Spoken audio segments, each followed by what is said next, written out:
Single black mom and her son left in the rain by in-laws until a billionaire stopped his car and took them somewhere unbelievable. Have you ever trusted someone so much only to realize they never really saw you?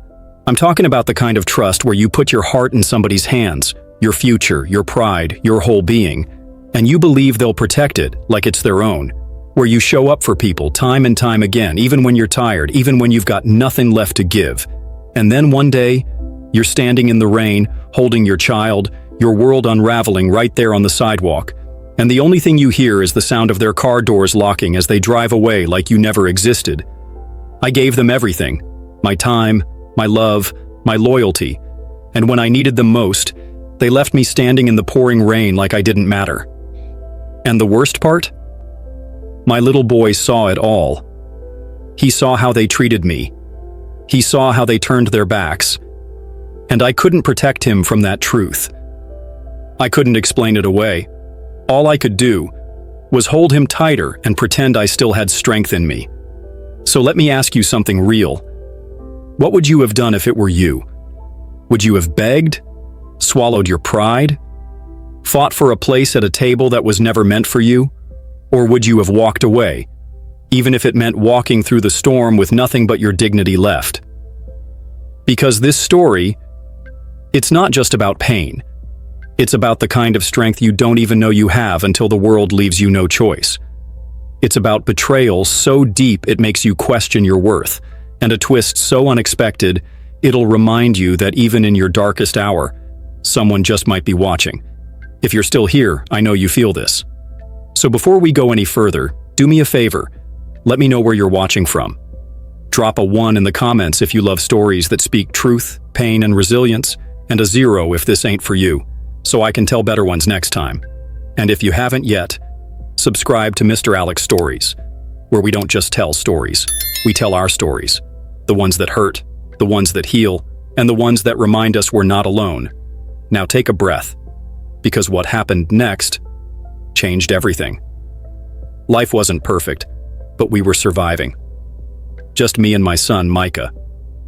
Mornings came early, 4:45 a.m., before the sun even stretched.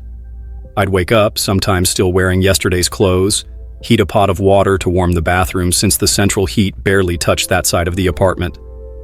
Micah would be curled under the same blanket we'd had since he was a baby, threadbare but familiar.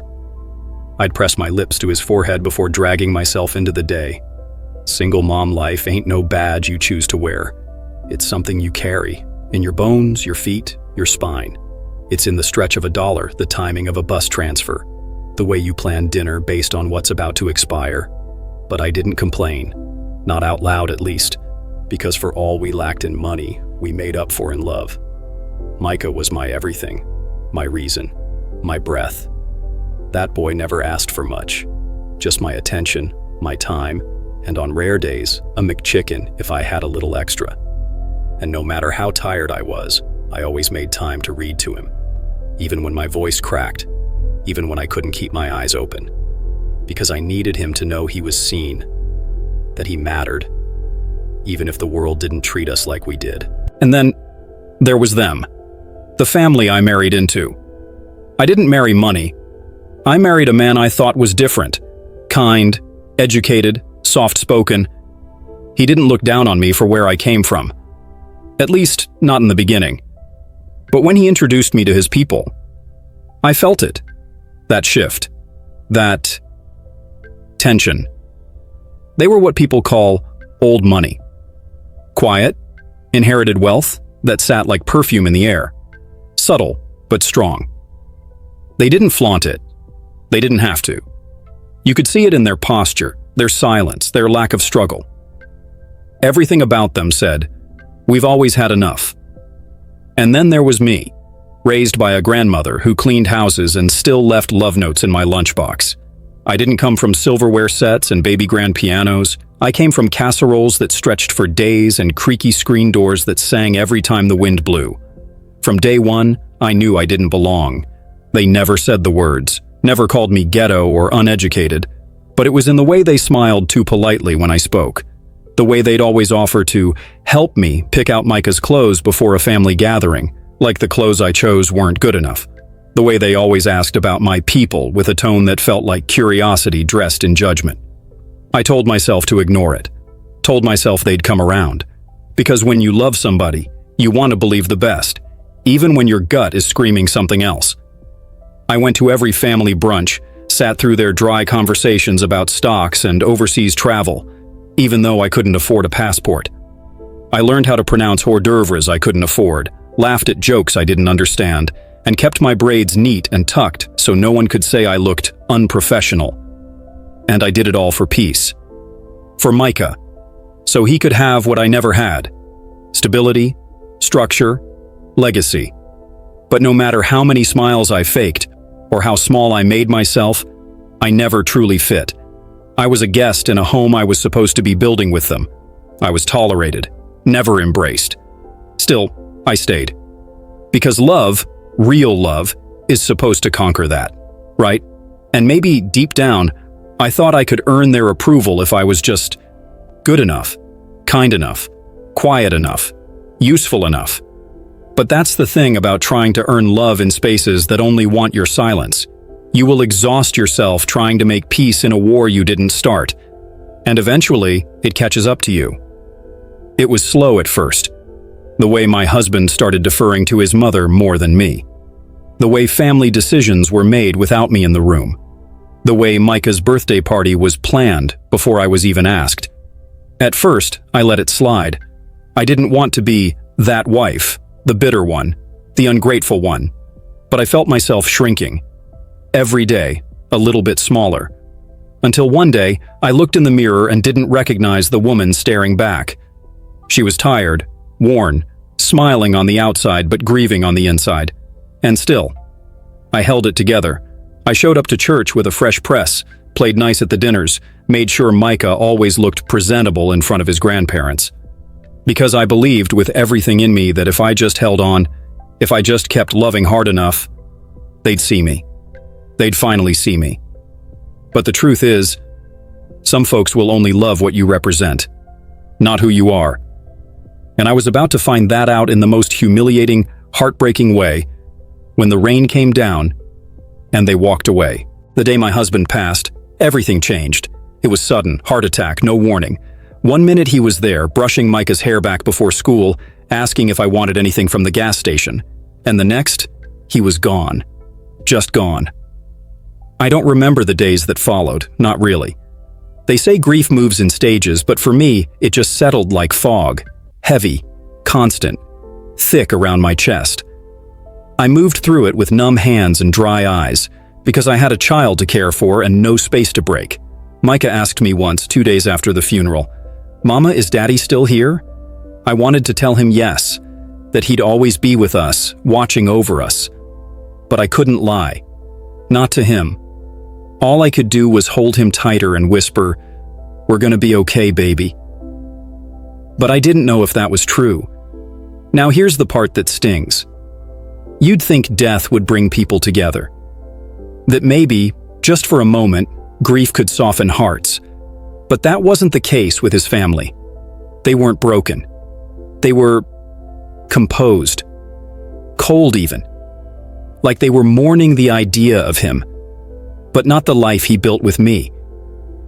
At the funeral, I sat in the front row, Micah clinging to my side like a vine in the wind. I looked around, hoping for a glance, a small nod of shared pain, but they kept their eyes forward, their hands folded, their grief sterile. No one asked how we were getting home. No one offered comfort. No arms reached for Micah. And then I heard it. Not loud, but clear. She was never one of us. We warned him. She changed him. Those words sliced through the church air sharper than any eulogy. I didn't even turn around. I didn't have the strength. But Micah looked up at me, his face confused, searching. He heard it too. That was the moment I knew. I wasn't just grieving my husband. I was grieving the illusion, the false hope that love could make them accept me. Turns out they were just waiting for their son to leave so they could erase the both of us, and I wouldn't have believed it, if not for what happened next. It was raining, not a soft drizzle, but that kind of rain that slaps against your skin and chills you down to the bone. The kind that makes you shiver, even if your soul is already numb. The funeral had ended. People were scattering, umbrellas opening, suit jackets thrown over heads. I stood on the curb, Micah's hand in mine, clutching a small purse that barely held my keys and a half-used pack of tissues. I asked, softly, humbly, if we could ride with them. Just to the house, just to get out of the storm. I wasn't trying to beg, but I was desperate. My boy was cold, and I didn't have the heart to make him wait for a bus in the rain after burying his father. They didn't say a word. Not one. His mother looked at me like I'd asked for a kidney. His sister turned her head. His brother just shook the rain off his trench coat and slid into the driver's seat. Doors shut, engines started, and then they drove off. They left us. On the sidewalk, in funeral clothes, in the rain. Micah didn't cry. He just looked up at me with those big brown eyes and whispered, "Mama, why they leave us?" And I had no answer. I stood there soaking wet, my shoes filling with water, my heart caving in on itself. I'd spent years trying to be enough for those people. Bit my tongue, smiled when I wanted to scream, showed up when it cost me sleep and pride and peace, and they left me, like I was nothing, like my son was invisible. At that moment, I realized something cruel but clarifying. They didn't just lose a son that day. They were glad to lose me too, maybe even waiting for it. That's what no one talks about. The way grief can be used like a door, not to bring people closer, but to finally shut you out. And baby, they slammed it. I stood in that street, watching their taillights fade like the last illusion I had left. And something inside me broke. Not a scream, not a sob. Just a quiet break. The kind of break that doesn't heal the same way. The kind that forces you to rebuild from the inside, or crumble completely. And honestly, for a second, I wanted to crumble. Because how do you carry a child in your arms when your hands are shaking from betrayal? How do you smile for a little boy who just saw his own blood treat his mama like trash? How do you explain that kind of hate to a heart that hasn't learned how to armor up yet? I didn't know, so I did the only thing I could do. I walked, in the rain, with my son in my arms. One slow step at a time. No plan, no umbrella, just pain, and the sound of tires splashing through puddles while people passed us by. But what I didn't know was that someone else, someone completely unexpected, had seen everything. And they were about to change everything. That walk, from the church to the bus stop. It didn't just hurt, it broke something in me. Micah was quiet at first, maybe confused, maybe trying to be strong for me. But children feel things. They don't always have words, but they feel. And when we finally made it to that rusted bench with one flickering streetlight and a bent-up bus schedule taped to the pole, he looked up at me, water dripping from his lashes, and said, "Why didn't Grandma take us, Mommy?" And you know what's wild? I'd rehearsed 100 ways to talk to him about race, about class, about dignity, but I never thought I'd have to explain rejection from his own blood. Not at 5 years old. Not like that. I looked away. I had to. Not because I didn't want him to see me cry, but because I didn't have an answer that wouldn't ruin something inside him. He still had hope. He still believed people were mostly good, and I didn't want to be the one to take that away, so I just held him tighter. Let the rain soak through both of us like grief trying to baptize our sorrow. And inside, I was unraveling. Was I not good enough? That question sat in my chest like a stone, not just because they left us, but because I let them shape so much of who I had become. I thought back to all the times I'd straightened my hair before dinner at their place, even though I loved my coils. All the conversations I didn't speak up in. All the meals I brought, dishes I washed, compliments I gave, just to feel included. And for what? To still be the outsider? The help in a silk dress? I sat there on that bench, feeling rain slide down my cheeks, but I couldn't tell where the water ended and my tears began, because this wasn't just about a ride, it was about worth. It was about being seen. And the truth hit me harder than the cold air blowing through my wet clothes. I was never family to them. I was proximity. I was convenience. I was the quiet girl they could tolerate as long as their son loved me. And the second he was gone, so was my access. We were disposable. It felt like grieving twice, first for my husband, then for the illusion of belonging. And somewhere in that silence, with cars whizzing past and a child too young to understand betrayal, I started questioning everything. Was the love ever real? Did he love me for me? Or because I fit into a box he thought was acceptable rebellion? Did I mistake being chosen for being valued? I'd convinced myself for so long that if I was just good enough, I'd finally be accepted.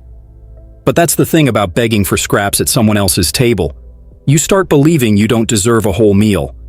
And in that moment, I hated how much I'd allowed, how many parts of myself I'd silenced, how many of my dreams I'd put on pause just to blend in.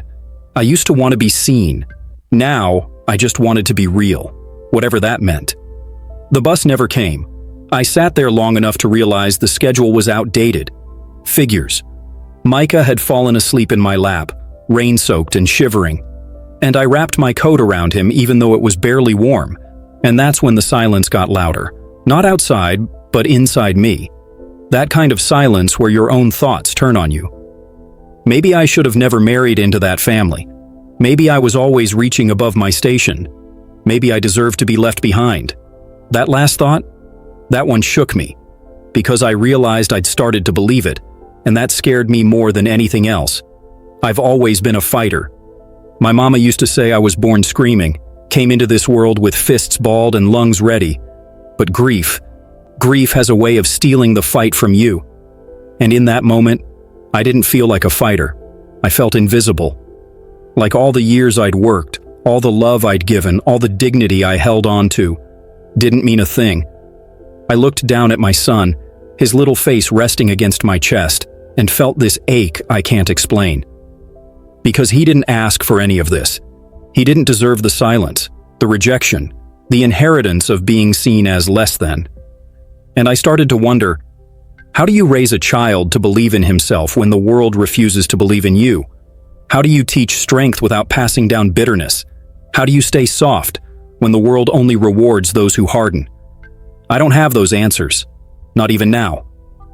But I do know this. That night, cold, broken, drenched in rain and regret, something inside me shifted. Not a healing, not yet, but a decision. I couldn't wait to be rescued anymore. I couldn't keep shrinking to survive. If nobody was going to claim me, if nobody was going to see my son as worthy, then I had to, no matter how tired, no matter how abandoned, no matter how hopeless it felt.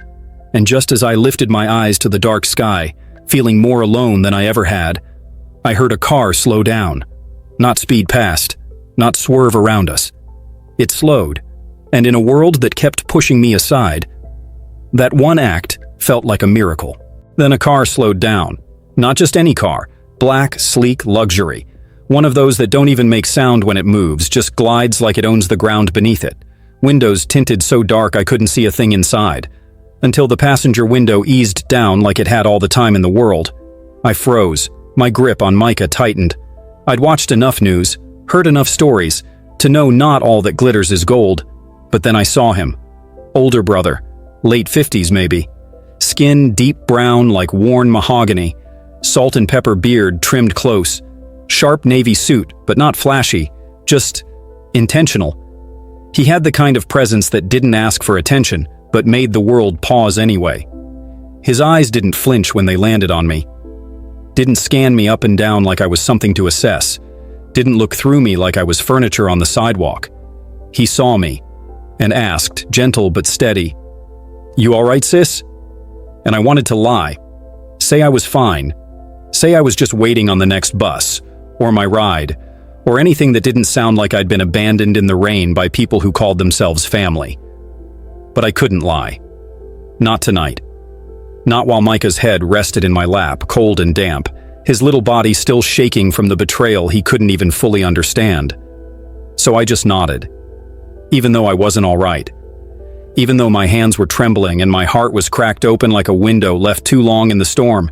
And you know what he did? He didn't press. Didn't bombard me with questions. Didn't ask for my story. He just looked at me and said, "Hop in. You don't look like you belong out here." Simple, but it hit deep.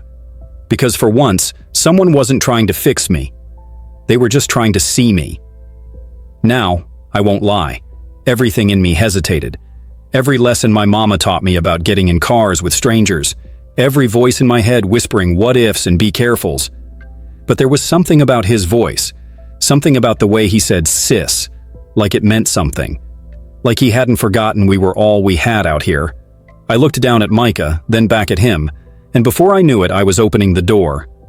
The car was warm. I didn't realize how cold we really were until that heat wrapped around us like a blanket. Seats soft, dashboard glowing quiet like a spaceship. Gospel music playing low in the background. Not loud, just enough to feel like somebody's praying for you. I held Micah close as I settled into the seat, still on edge, still unsure, still soaked down to my soul. And he looked at me, not through the mirror but directly, and said, "No pressure, sis. But if you need somewhere to go, somewhere safe for the night, I got space." He didn't give me an address, didn't talk about who he was or what he did, didn't brag or boast or drop no names.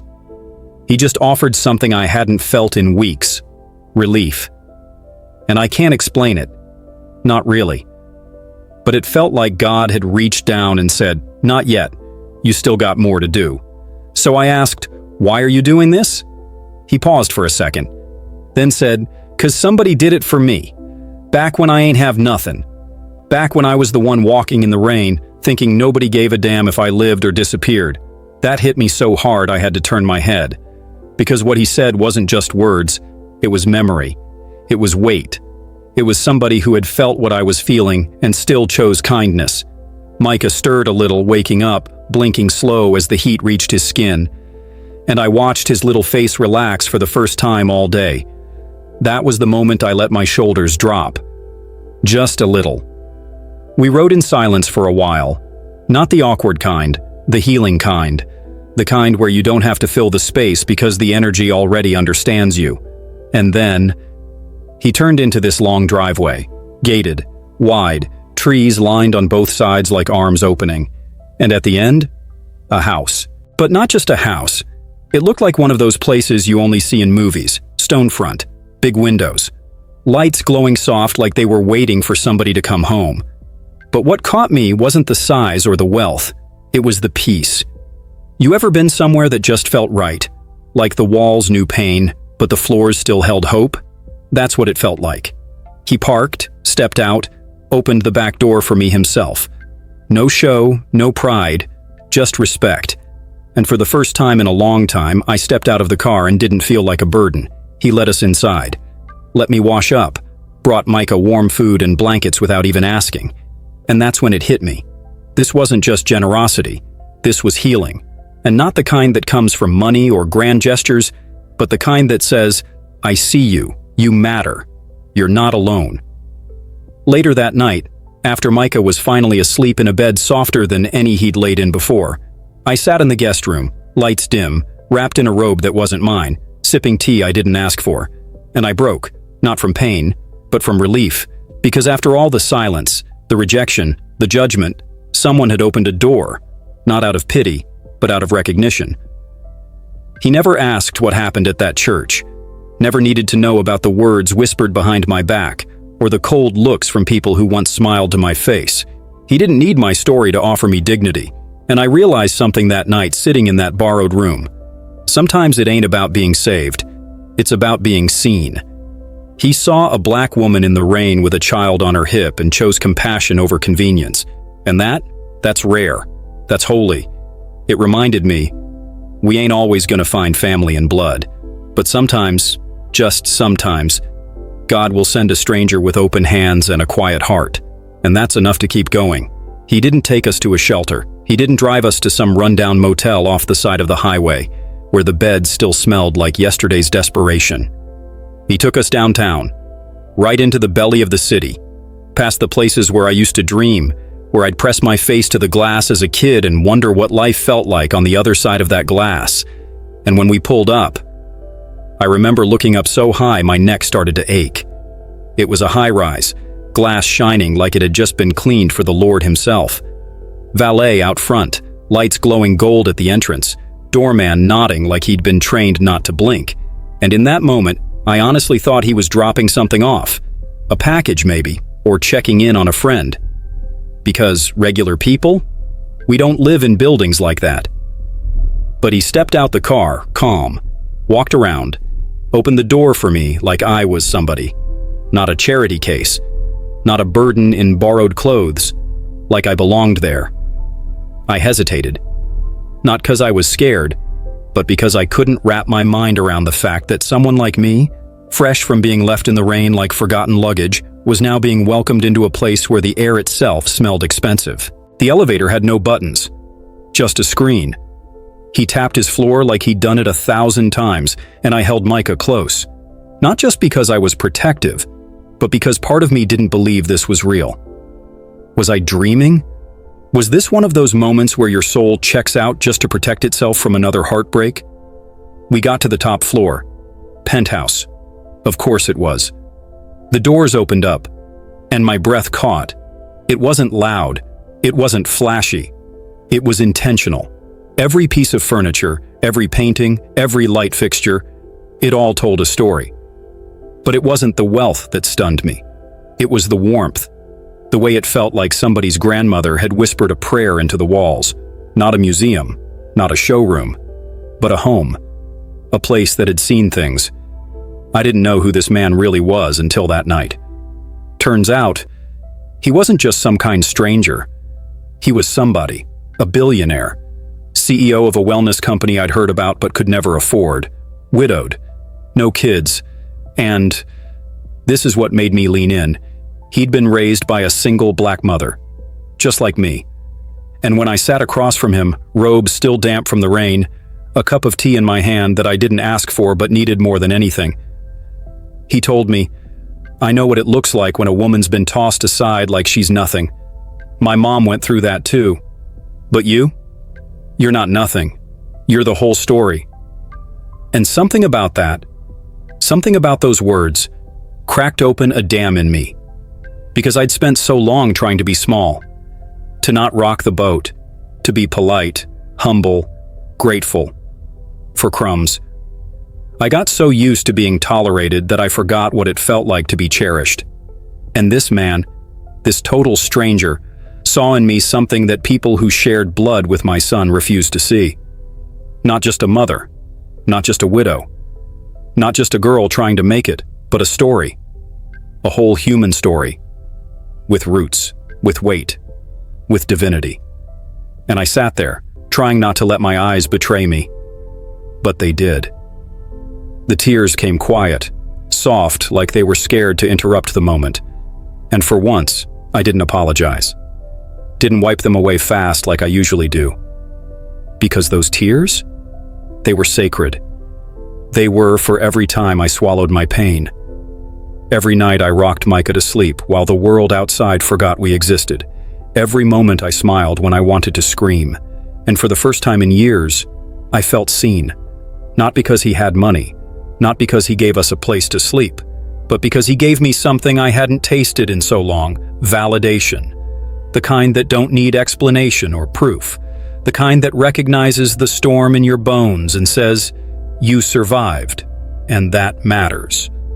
Later that night, when Micah finally drifted off to sleep wrapped in sheets that felt like clouds, I stood by the window, looked out over the city, watched the lights dance on the buildings like hope trying to find a way back home, and I started thinking about everything. About the in-laws, the betrayal, the silence at the church when they walked past me like I wasn't even real, the way I questioned my worth just because they couldn't see it. And I realized their blindness wasn't my burden. Their limitations weren't my fault. They didn't fail me because I wasn't enough. They failed me because they were too small to hold someone like me. It wasn't that I didn't fit. It's that I was never meant to. And there, standing in the glow of a life I didn't ask for but maybe, just maybe, deserved, I made a decision. I wasn't going to spend one more minute shrinking. Not for family, not for tradition, not for appearances. I wasn't going to raise my son to think survival was the goal. I wanted him to live, to expand, to walk into every room like he belonged there, because he did. And that meant I had to believe it for myself first. I wasn't a mistake. I wasn't a burden. I wasn't lucky to be tolerated. I was a black mother with a story, one carved from sorrow and grit, Yes, but also from beauty, from strength, from legacy. And maybe, just maybe, being left in the rain was the beginning of being watered. Maybe what broke me was also what grew me, because some seeds don't bloom until they've been buried deep. And I think that night, in that penthouse with rain still in my hair and a child still in my heart, I started to bloom. That night, for the first time in months, Micah slept peacefully, warm, dry, with food in his belly. And me? I sat there staring out the window, thinking about everything I thought I lost, and what I might have just found. That man didn't rescue me. He reminded me of who I was, gave me a job in his foundation, helped me get on my feet, not out of pity, but out of respect. See, he didn't see me as some broken project he needed to fix. He saw a woman who'd been weathered, not weakened. And that distinction? It mattered more than I can explain. He placed me in community outreach, told me he needed someone who knew what it felt like to be on the ground, someone who could spot pain even when it was hiding behind a polite smile. Because I'd been there. And that office? It wasn't some stiff cubicle with fake plants and buzzwords. It was alive, vibrant with voices, people, purpose. I was no longer invisible. I was integral. I started speaking at events, small gatherings at first, women's shelters, church groups, single mom networks, but word got around. Not because I was the loudest, but because I told the truth, and people feel the truth, even when they can't name it. And one day, months later, I found myself walking into a ballroom I had once cleaned as a temp worker. It was a charity gala hosted by the foundation. I was the keynote speaker. I wore a fitted blue dress, not expensive, but intentional. My hair was up, my spine straight, and my soul rested. I remember walking past a table and seeing them, my former in-laws. They were dressed in their best, silk ties and pearls, sipping wine, laughing like nothing had ever happened. And for a moment, they didn't recognize me. I had changed, not just my look, but my energy. I didn't carry the weight of their rejection anymore. I didn't shrink in their presence. I didn't flinch. They stared. I smiled. And I kept walking. Because I didn't need them to see me. Not anymore. I had already seen myself. But what surprised me wasn't them. It was me. Because I didn't feel the rage I thought I would. Didn't feel the need to confront them, to shout, to ask why. I had asked that question too many nights already. Cried too many tears, waiting for an apology I now knew would never come. I didn't want their apology. I wanted my peace. And I had it now, in full. That night, I stood on stage and shared a piece of my story. Not all of it. Some wounds are still mine to tend, but enough to remind the room that survival is not shameful, that resilience is not accidental, that Black women have been building legacies out of ashes since the beginning of time, and we're still doing it. I saw heads nodding, tears falling quietly, people clutching the hands of their loved ones like they finally understood something they'd never spoken aloud. And when I stepped off that stage, something shifted, not in the crowd, but in me. I realized I wasn't just surviving anymore. I was living. I'd gone from sleeping in my car with a child in my arms to being invited into rooms where people listened, not because I had money or status, but because I had truth. And that truth? It had power. Not the kind that crushes, the kind that lifts. But don't get me wrong, it wasn't all perfect. Healing isn't linear. There were days I still woke up in panic, thinking I'd overslept or missed a meal for Micah. Days when a sudden downpour sent my heart racing. Rain became a trigger, a reminder of that night, of what it felt like to be drenched in shame. But I learned to breathe through it, to reframe it, to remind myself that rain didn't end me, it started me. Because sometimes, the storm doesn't come to destroy you. It comes to cleanse you, to strip away what was never yours to carry, to make space for what's next. Micah started thriving. He had a stable routine, a loving school, mentors. But more than that, he had me, fully present, not worn thin from working 3 jobs, not distracted by the ache of trying to prove myself, just there, listening, loving, building something we could both believe in. And I'll tell you something I didn't expect. We started giving back. Not just money, but presence. I'd sit with young mothers at shelters, not as a savior, but as a sister. Someone who knew what it felt like to be dismissed. Someone who knew the pain of being told you were lucky when really you were just surviving. We created a grant through the foundation, called it Rain Roots, for mothers who'd been displaced, disregarded, disrespected. We didn't just want to house them.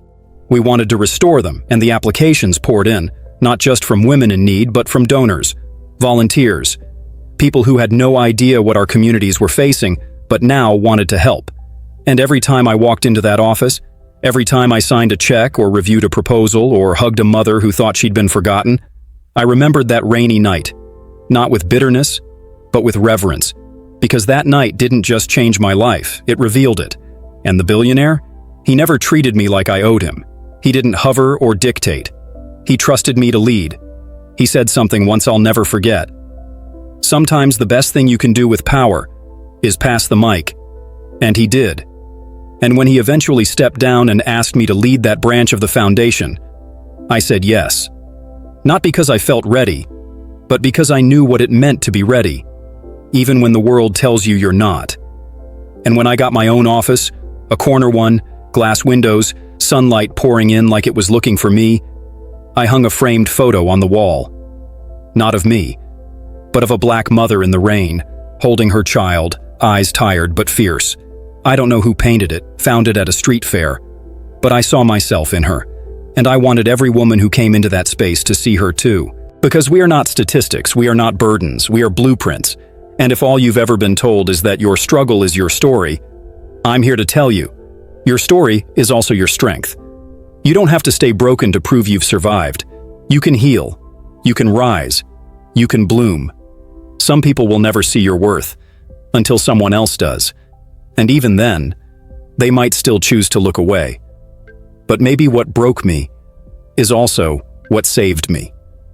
That rain washed away the last pieces of who I pretended to be. It didn't just drench my skin, it baptized my becoming. And when I look back at that night now, soaked, shivering, full of shame and yet holding Micah like he was the last bit of God I had left, I see it for what it really was, the moment I was reborn. Not into perfection, not into prosperity, but into clarity. Because I spent too long trying to be enough for people who'd already made up their minds about me. People who wore tradition like armor but used it as a weapon, who looked at me and only saw absence, not presence. Saw what I wasn't, instead of who I was. And I tried. Oh, I tried. To show them. To earn it. To justify my place. But the truth is, when people are committed to misunderstanding you, no amount of excellence will ever be enough.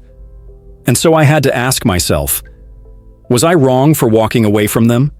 For not fighting harder to be accepted? For not banging on the door and begging to be let in? Or was that the only way I could finally become free? I still wonder, because there's a part of me, small, quiet, honest, that still aches. Not because I need them, but because I wanted them to want us, to choose us, to say, you belong with us, you matter. But they didn't, and maybe they never would have. And maybe that was the lesson. Sometimes the people closest to your pain are the ones least capable of healing it, and sometimes the door that shuts the hardest is the one God was never trying to open in the first place. See, I don't hate them. Not anymore. Hate is heavy, and I've carried enough weight. I let it go, not because they earned it, but because I deserved peace. Because peace, it's not about silence. It's about alignment. Knowing that who you are and how you move and what you carry, it all matches. It makes sense.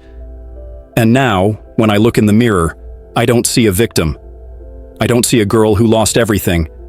I see a woman who found herself in the wreckage. I see a mother who didn't just protect her child, she rebuilt for him, reimagined, reclaimed. Micah's growing up now, taller than me already. Smart, not just with books, but with heart. He holds doors open for strangers, listens when people speak, feels deeply, like his father did.